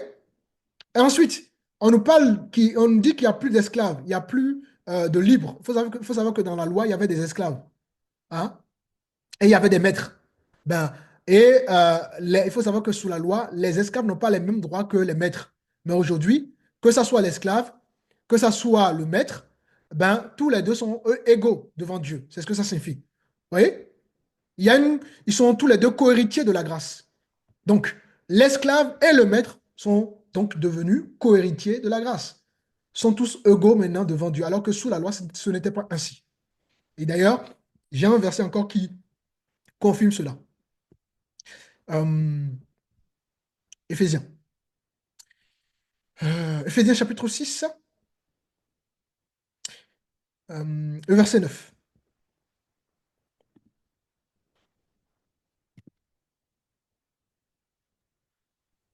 Et vous, maîtres, agissez de même à leur égard et abstenez-vous de menaces, sachant que leur maître et le vôtre est dans les cieux, et que devant lui, il n'y a point d'acceptation de personne. Voilà. D'autres versions dira, Dieu ne fait point euh, acception, acception de personne. Vous voyez, Dieu ne fait plus, voilà. L'esclave et le maître sont maintenant devenus, sous la loi, égaux. Donc le juif, dans la chair, s'il rentre dans l'alliance par la foi, et si le païen rentre dans l'alliance par la foi, ils sont maintenant tous les deux égaux devant Dieu. Donc si Dieu, voilà, quand Dieu va toucher un ministre, un président, peu importe, s'il vient dans le Seigneur, il est égaux avec quelqu'un qui peut-être, je ne sais pas, socialement n'a pas autant de poids que ce dernier. Nous, Dieu ne fait plus, Dieu ne fait plus acception de personne. Il n'y a plus, voilà, il n'y a plus d'esclaves, il n'y a plus de libres. Le libre et l'esclave deviennent tous les deux devant le Seigneur, d'accord? Libre tout simplement. Il n'y a plus voilà, il y a plus de cette façon de faire selon la loi. Ensuite, on va se pencher sur le troisième point. On nous dit, il n'y a plus ni homme ni femme. Alors, qu'est-ce que cela veut dire? Est-ce qu'il n'y a plus d'hommes et de femmes? Est-ce que le genre est gobé? Ben non. D'accord? Il faut comprendre les choses. Il faut être étudié. Il faut étudier la parole pour comprendre. Il ne faut pas lire un verset comme ça, dire, ah, il y a plus de femmes, il n'y a plus d'hommes dans le Seigneur. Non. Dieu, d'ailleurs, je vous ai dit, dans l'essence même de Dieu, Dieu est masculin, féminin. C'est pour ça que l'homme représente une partie de Dieu, la force de Dieu. L'homme représente le bras de Dieu. La femme représente la douceur de Dieu. La femme représente la maternité, voilà, la grâce. C'est pour ça que l'homme et la femme sont à l'image de Dieu. Tous les deux reflètent Dieu en fait. Donc Dieu, dans son essence, est masculin, féminin. Et quand il va créer, il crée un homme androgyne, un homme mâle et femelle. Ensuite, c'est dans un deuxième temps que Dieu va séparer le féminin du masculin. Donc, vous allez voir que quand la femme quand Dieu va vouloir former la femme, vous voyez, elle l'a pas fait à la base de la matière. Elle a fait à partir de l'homme. D'accord? C'est pour ça que la Bible déclare que celui qui trouve une femme vertueuse trouve le bonheur. Donc, un homme qui trouve vraiment sa moitié et une femme qui trouve vraiment ça fonctionne. Mais quand, voilà, si vous ne trouvez pas, si vous trouvez pas votre coach, pas votre côte, pardon, votre côté, hein, c'est pas la côte, votre côté, hein, ben, vous ne serez pas heureux dans votre ménage. C'est pas possible. Hein. Le monde en parlera de la compatibilité. C'est important, ça. D'accord? Donc, euh, Dieu ne nie pas ni les genres. Dieu ne nie pas non plus les rôles. C'est pas de ça que ça parle. Quand on dit ni homme ni femme, c'est pas que Dieu est en train de nier le genre ou les rôles. Non. Dieu est en train simplement ici d'affirmer l'égalité, hein, l'égale dignité spirituelle des deux, tout simplement. On a vu précédemment qu'il n'y a plus d'esclaves, il n'y a plus de maîtres. Ben, c'est pareil pour l'homme et la femme. Quand l'homme et la femme sont en Jésus-Christ, n'est-ce pas, ils sont égaux spirituellement devant Dieu. C'est tout ce que ça veut dire. Hein. Ça ne veut pas dire que Dieu a supprimé la femme, ou Dieu a supprimé, enfin, Dieu a supprimé le genre, ou bien Dieu a supprimé les rôles. Comme il n'y a ni femme, comme il n'y a ni homme, donc la femme peut faire tout dans le ministère. Non. L'homme peut faire tout dans le ministère. Non. Hein. Le monde aujourd'hui cherche des excuses bidons, cherche à faire des choses parce que c'est terrible. On prend des versets hors contexte, on veut tout parce que l'orgueil, Dieu va nous demander des comptes, hein. On va rendre des comptes et ça va être terrible ce jour-là. Je vous dis, les amis, les femmes vont rendre des comptes terriblement, ainsi que les hommes aussi qui ont justement, au lieu de prendre leurs responsabilités, on n'a pas pris leurs responsabilités. Donc, l'un et l'autre, tout simplement, participent à la même vie divine. C'est tout ce que ça signifie. L'homme et la femme participent à la même vie divine, au même héritage en Christ. Il n'y a plus, voilà, nous devant Dieu, il n'y a plus un peu comme quand on prend la société d'aujourd'hui, regardez, tu vois, par exemple, parfois il y a des femmes qui sont moins payées par rapport aux hommes, alors qu'ils ont le même métier, tout ça. Tu vois, il y a plus justement comment ça s'appelle, de justice sociale en fait. Et c'est pareil pour les choses spirituelles. Devant Dieu, l'homme et la femme participent au même héritage. Nous avons droit à tout. C'est pas que Dieu va plus récompenser l'homme que la femme, ou bien plus la femme que l'homme. Non. Nous participons tous à la même vie spirituelle. C'est tout ce que ça signifie, ce point-là.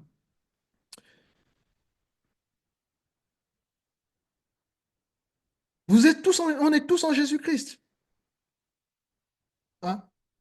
C'est-à-dire, on est tous en Jésus-Christ. C'est pas qu'on est, ça nous parle d'unité en fait. On est unis. D'accord? On est unis, on est indivisibles. C'est ça, nous sommes tous. Mais les gens vont prendre ce tous-là comme, bah, voilà, l'homme et la femme, il n'y a plus de distinction des rôles, il n'y a plus, voilà, on peut faire tout. Dieu ne voit plus la femme, Dieu ne voit plus l'homme, Dieu ne voit plus le genre. Non! Dieu parle simplement de l'unité, du fait qu'on n'est plus indivisible, du fait qu'on participe tous au même héritage. Mais jamais Dieu ne nie les rôles. Jamais. À grand jamais.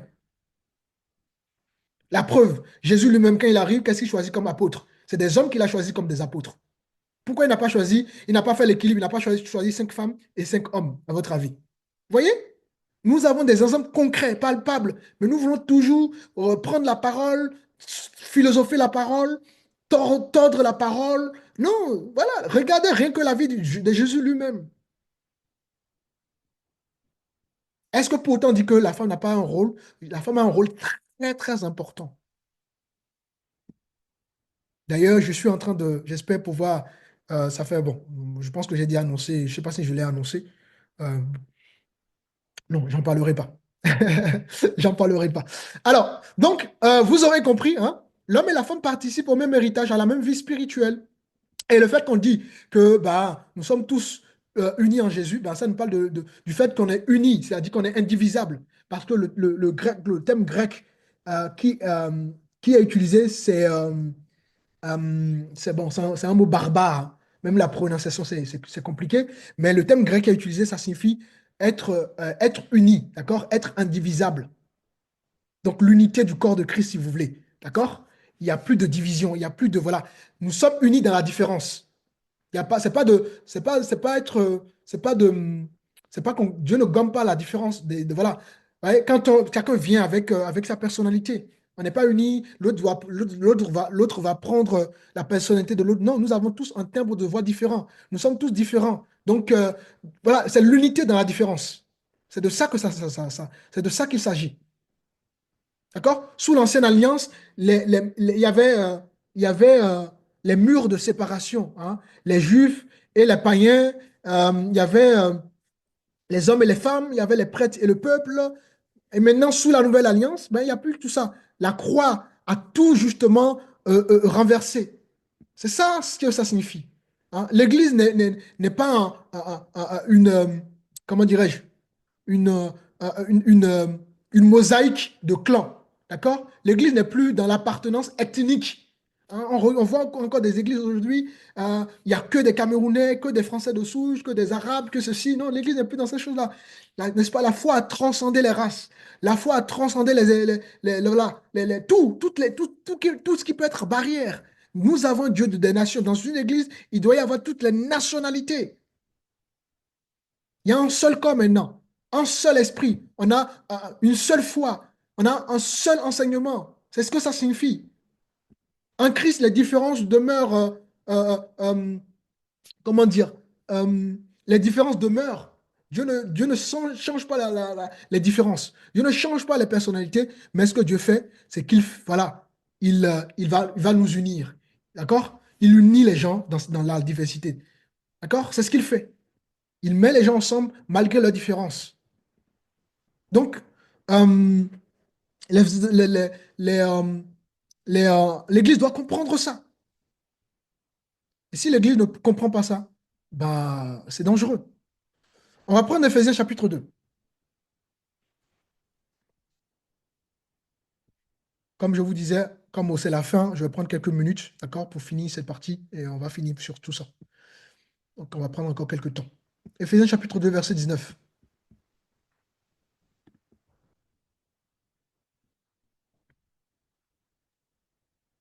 Ainsi donc, vous n'êtes plus des étrangers ni des gens du dehors, mais vous êtes des concitoyens des saints, gens de la maison de Dieu. Voilà. Vous voyez? Rien que ce verset, ça, c'est un avertissement contre tout christianisme identitaire. Vous voyez? Aujourd'hui, les uns, voilà, chacun a son église. Vous voyez, les églises sont tellement divisées, c'est terrible. C'est fini tout ça. Si Dieu a touché mon frère et qu'il sent que c'est Adoptrie Christo qui veut grandir, voilà. Il grandit à Adoptrie Christo. Il va là où le Seigneur le conduit. Ah non, moi je ne peux pas quitter mon église. Non, moi c'est. Les gens sont fermés, complètement fermés. Alors que non, c'est pour la liberté que le Seigneur nous a affranchis. Donc il y a plus, justement, on n'est plus dans un christianisme identitaire. L'église, voilà, le mot église, ça veut dire quoi? Ça veut dire catholique, c'est universel. C'est d'ailleurs euh, voilà, le choix de l'église catholique romaine. Quand on dit catholique, c'est universel. Maintenant, quand on dit l'église catholique romaine, c'est pour identifier ce qui est catholique universel et ce qui est propre à Rome. Mais l'église est universelle. Maintenant, il faut qu'il y ait la vérité. Il faut que là où Dieu nous positionne, il faut que, voilà, on soit dans une église où il y a la vérité. Le tout ne signifie pas qu'il faut simplement être dans une église. Il faut être dans une église où il y a la vérité, où on peut grandir, voilà. Mais, voilà, le christianisme a le même drapeau. Le christianisme a le même, comment dirais-je, on a tout. On a le même agneau, on a le même royaume. Il n'y a plus de division. D'accord? L'histoire, d'ailleurs, nous montre combien politiquement l'Église a fait des horreurs. Quand on prend par exemple le cas de l'Église catholique, vous savez comment l'Église catholique s'est imposée? Avec des horreurs, des horreurs. C'était terrible. Des sangs ont été coulés en Afrique. C'est comme ça que l'Église catholique s'est implantée en Afrique. Hein. À partir du moment où l'Église est politisée, c'est fini, voilà, ça devient une âme pour Satan. L'Église, ce n'est pas un parti comme une politique. Hein. Notre mission, ce n'est pas de mettre en place des blocs, de mettre des, euh, des barrières. Non, les amis. L'Église, l'Évangile, euh, justement, transcende toutes les barrières, toutes les nations. Et, euh, et, euh, d'ailleurs, on va prendre 1 Pierre chapitre 2. Regardez ce que 1 Pierre nous dit.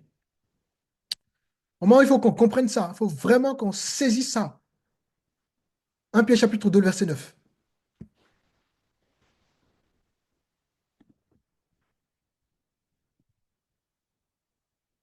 Je prends 15 minutes de plus, hein, d'accord? On est à 11, Vous, 21h03. Donc d'ici 15 minutes, on termine. D'accord?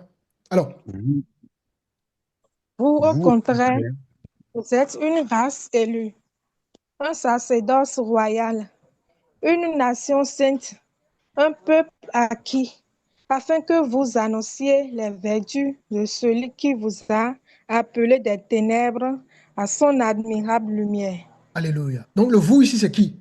C'est toi, moi, le juif dans la chair, mais qui va recevoir Jésus par la foi. Tous ceux qui rentrent dans la nouvelle alliance, on nous dit, vous, au contraire, vous êtes quoi? Vous êtes une race élue.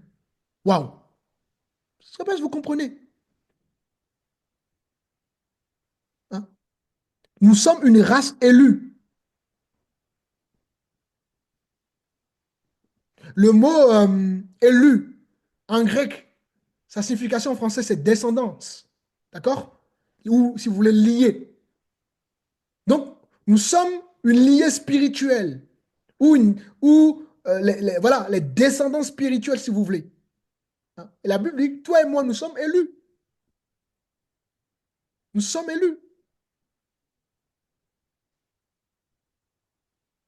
Donc, dans le Seigneur, les chrétiens véritables qui ont été touchés par le Seigneur, qui ont rencontré Jésus, ben, ils forment quoi? Ils forment tout simplement une postérité choisie par la grâce. Ils forment une race élue choisie de Dieu. C'est ce que ça signifie en fait. Ce n'est plus une élection ethnique liée à la couleur de peau, à la nationalité. Non, ça devient une élection spirituelle, le choix du divin. Et donc, nous comprenons que dans le Seigneur, il n'y a plus de je suis ceci, je suis cela, et puis on met nos cultures devant, et on méprise les autres, on croit qu'on est supérieur aux autres. Non, non, c'est fini tout ça. Et c'est ce qui est magnifique avec la foi. Dieu nous a élus avant la fondation du monde. N'oubliez jamais ça. Et la Bible dit, toujours hein, dans 1 Pierre, vous êtes le sacerdoce royal. Hein. Donc, ça veut dire que nous sommes des sacrificateurs. Et ça veut dire, des sacerdoces ici, voilà, c'est un royaume de prêtres, si vous voulez. D'accord? Et chaque chrétien est désormais, justement, quelque part prêtre. Parce que la vie chrétienne, c'est comme ça. Quand vous allez venir au Seigneur, le Seigneur va vous faire grandir. À un moment donné, vous deviendrez des serviteurs, des servants de Dieu.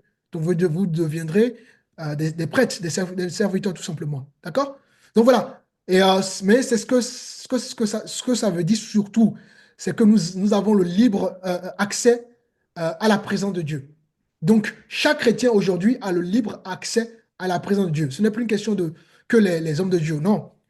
Évidemment, les hommes de Dieu sont des instruments de Dieu, mais c'est pas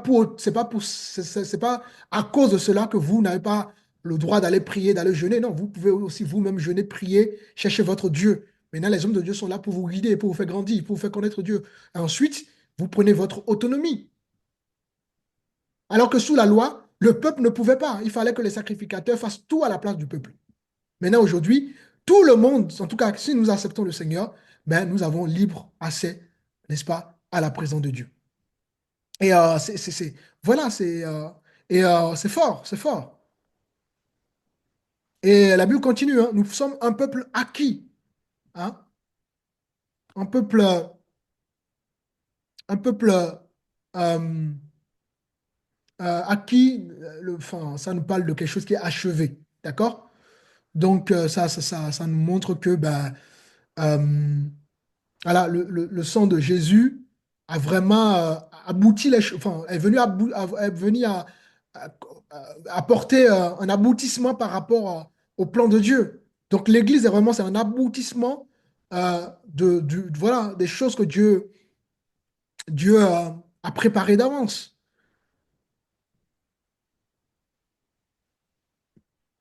Le sang de Jésus est vraiment, nous a libérés de beaucoup de choses. Nous ne sommes plus spectateurs, nous devenons du coup participants du royaume de Dieu. Nous sommes les porteurs justement de l'évangile, les porteurs du royaume. Nous sommes, la Bible déclare que nous sommes donc des ambassadeurs. Et un ambassade, il représente son pays. Donc nous représentons le royaume de Dieu. Notre vie devient donc un hôtel. Notre vie devient une parole, voilà, enracinée dans la vérité. Et nos vies reflètent justement cette nouvelle vie-là. Notre vieil homme disparaît et laisse place justement à la vie de l'esprit.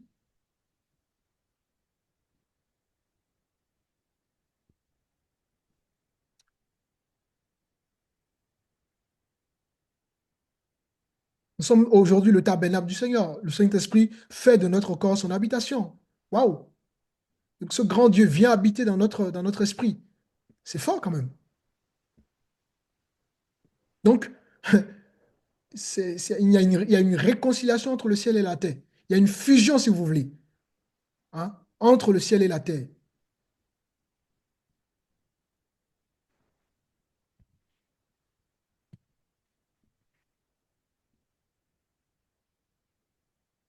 Donc, les amis, ne nous trompons pas. Vous aurez compris. La véritable Jérusalem, le véritable État d'Israël aujourd'hui, c'est l'Église. Et dans l'Église, il y a des Grecs, il y a les Juifs, il y a les Juifs et il y a les Grecs. C'est ça l'Église aujourd'hui. L'Église, il n'y a ni homme ni femme. Ça veut pas, on a déjà vu hein, la différence. D'accord? L'Église maintenant, toutes les nations font partie de l'Église. Toutes les nations, euh, voilà, font partie de l'Église et nous devenons donc un État. Donc l'État spirituel. Israël n'est plus donc un État charnel, mais Israël devient un État spirituel.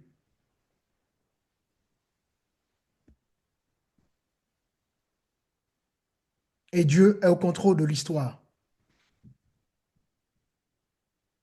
Évidemment, Israël selon la chair n'est pas...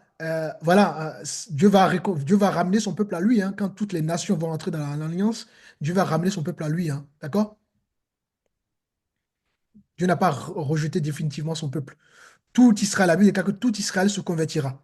Donc, il arrivera un temps où tout Israël, ceux qui rejettent Israël, les Juifs qui rejettent le Messie, ils vont croire, hein, ne vous inquiétez pas.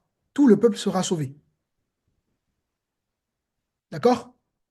Donc, voilà, soyons attentifs dans notre vie de foi, soyons à l'écoute du Seigneur, vivons une vie de foi. Euh, voilà, évitons tout ce qui peut être orgueil spirituel, d'accord? Approfondissons notre vie de foi. Comprenez que le christianisme n'est pas un catalogue hein, de méthodes. C'est pas une recette de cuisine où on prend ce qu'on veut, ce qui nous arrange. Non, non, non, c'est pas ça le christianisme. Hein. Le christianisme, c'est vraiment une vie qui est nourrie par véritablement la parole. La parole doit être vivante dans notre vie. La parole doit vraiment couler dans notre vie comme une rivière et non comme voilà et non comme euh, et non selon nos envies. La parole de Dieu, enfin, le chrétien ne doit pas se vivre selon nos émotions, selon nos émotions du moment, nos envies du moment. Non, c'est pas ça le christianisme. Le christianisme est basé sur la parole et cette parole, elle est vivante, elle agit dans notre vie. Et cette parole n'est pas stagnante. D'accord? Cette parole coule, cette parole agit, cette parole transforme des vies. Donc, voilà. J'espère que vraiment, à la lumière de tout ce que nous avons pu développer, voilà, l'histoire d'Israël a été claire et aussi, vous avez compris que l'Église est dorénavant l'Israël spirituel où il y a les Grecs, où il y a le Juif. C'est la foi qui va nous greffer à cette alliance. S'il n'y a pas la foi, on ne sera pas greffé à cette alliance-là. D'accord? Donc voilà. Euh, je pense que voilà, j'ai balayé. C'est vrai, il y a d'autres choses que j'aurais pu développer, mais je pense que l'essentiel a été dit. Vous avez compris le plan de Dieu et comment Dieu fonctionne quelque part hein, et ce que Dieu attend de chacun.